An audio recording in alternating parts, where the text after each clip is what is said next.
हमारी सरकार ने असम के रेलवे बजट को 4 गुना से ज्यादा बढ़ाकर 10,000 करोड़ रुपए तक पहुंचा दिया।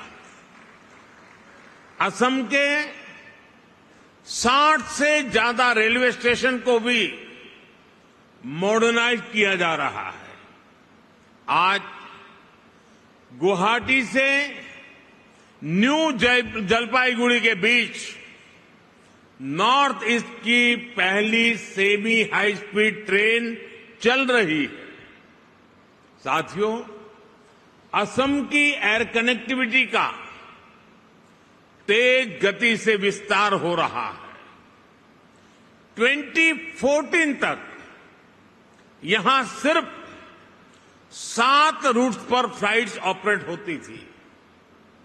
अब करीब करीब 30 रूट्स पर फ्लाइट्स चलने लगी है। इससे लोकल इकोनॉमी को भी बहुत बड़ा बूस्ट मिला है। यहां के युवाओं को रोजगार मिला है। साथियों, ये परिवर्तन सिर्फ इंफ्रास्ट्रक्चर तक सीमित नहीं है। लॉ एंड ऑर्डर में अभूतपूर्व सुधार हुआ है।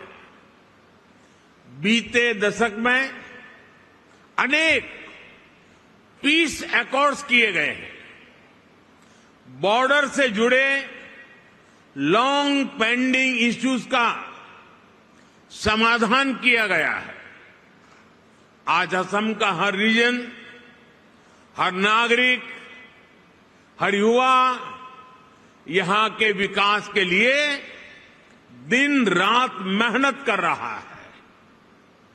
साथियों, आज भारत में इकोनॉमी के हर सेक्टर में, हर लेवल पर बड़े रिफॉर्म्स हो रहे हैं। हमने ईज ऑफ डूइंग बिजनेस के लिए निरंतर काम किया है। हमने इंडस्ट्री और इनोवेशन कल्चर को बढ़ावा देने का पूरा इकोसिस्टम तैयार किया है। स्टार्टअप के लिए नीतियां हो, मैन्युफैक्चरिंग के लिए पीएलआई स्कीम्स हो, या मैन्युफैक्चरिंग कंपनियां और एमएसएमईज को टैक्स में छूट देना हो, हमने हर एक के लिए बेहतरीन पॉलिसीज बनाई है। सरकार देश के इंफ्रास्ट्रक्चर पर भी बहुत बड़ा इन्वेस्टमेंट कर रही है। इंस्टीट्यूशनल रिफॉर्म, इंडस्ट्री, इंफ्रास्ट्रक्चर और इनोवेशन का यही कॉम्बिनेशन भारत की प्रगति का आधार है। और इसलिए इन्वेस्टर्स भी देश के पोटेंशियल को, उनकी और देश की प्रगति की पॉसिबिलिटीज को बदलता हुआ देख रहे हैं। और इस प्रगति में असम भी डबल इंजन की स्पीड से आगे बढ़ रहा है। असम ने 2030 तक अपनी इकोनॉमी को 150 बिलियन तक पहुंचाने का टारगेट सेट किया है। मुझे विश्वास है असम इस लक्ष्य को जरूर हासिल कर सकता है। मेरे इस विश्वास का कारण असम के सामर्थ्यवान और प्रतिभाशाली असम के लोग हैं, यहां की भाजपा सरकार का कमिटमेंट है। असम आज साउथ ईस्ट एशिया और भारत के बीच का गेटवे बनकर उभर रहा है। इस पोटेंशियल को और आगे बढ़ाने के लिए सरकार ने north east transformative industrialization scheme यानी उन्नति शुरू की है। ये उन्नति स्कीम असम समेत पूरे नॉर्थ ईस्ट में इंडस्ट्री को, इन्वेस्टमेंट को, टूरिज्म को गति देगी। मैं इंडस्ट्री के आप सब साथियों से कहूंगा, इस स्कीम और असम के अनलिमिटेड पोटेंशियल का पूरा लाभ उठाइए।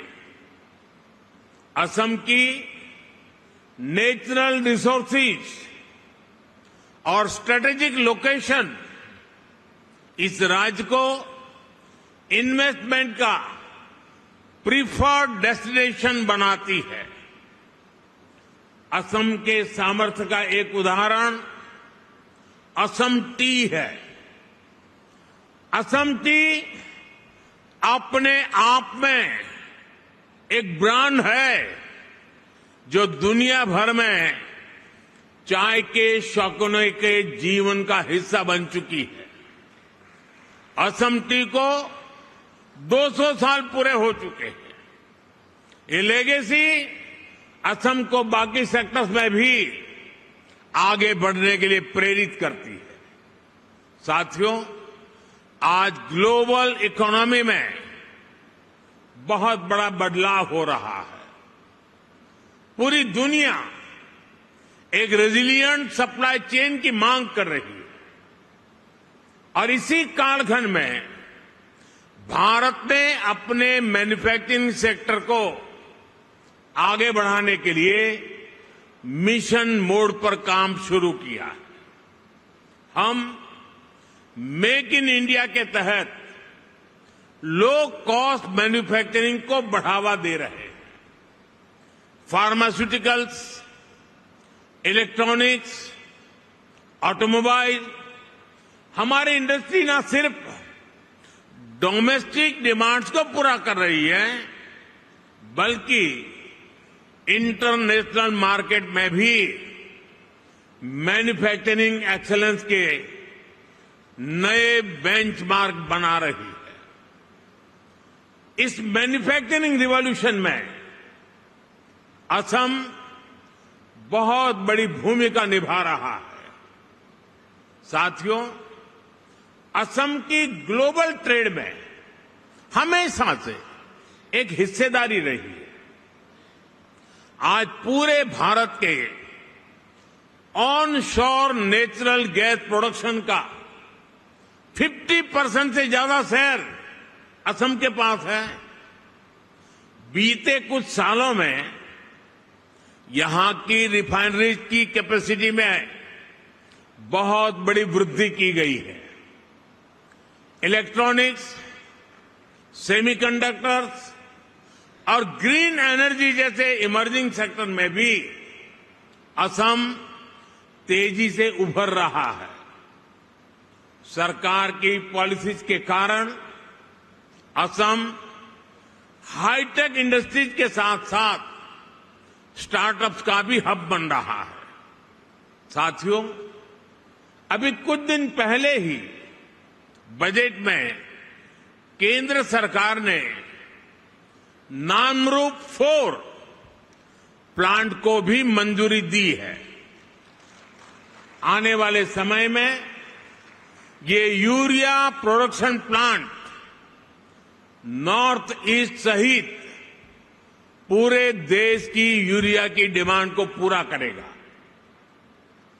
वो दिन दूर नहीं जब असम पूर्वी भारत का एक बड़ा मैन्युफैक्चरिंग हब बनेगा और इसमें केंद्र सरकार हर तरह से राज्य की भाजपा सरकार को मदद कर रही है। साथियों, 21वीं सदी में दुनिया की प्रोग्रेस डिजिटल रिवॉल्यूशन, इनोवेशन और टेक्नोलॉजिकल प्रोग्रेस पर निर्भर है। इसके लिए हमारी तैयारी जितनी बेहतर होगी, दुनिया में हमारी ताकत भी उतनी ज्यादा होने वाली है।